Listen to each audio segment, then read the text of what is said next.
எல்லாருக்கும் வணக்கம். ஒரு காட்டுக்குள்ள உச்சி நடு இரவில் ஒரு இடிஞ்ச கோவிலுக்குள்ளே இந்த பூஜை செஞ்சுருக்காங்க.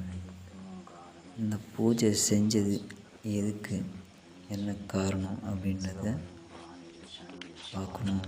அப்படின்னா, இங்கே செஞ்சவங்க என்ன சொன்னாங்கன்னா, இந்த பூஜையின் மூலமாக ஒரு சில சக்திகளை கட்டுப்படுத்த முடியும், துஷ்ட சக்திகளை கட்டுப்படுத்த முடியும். குறிப்பிட்டு சொல்லணும்னா மோகினி, குட்டி சாத்தான்,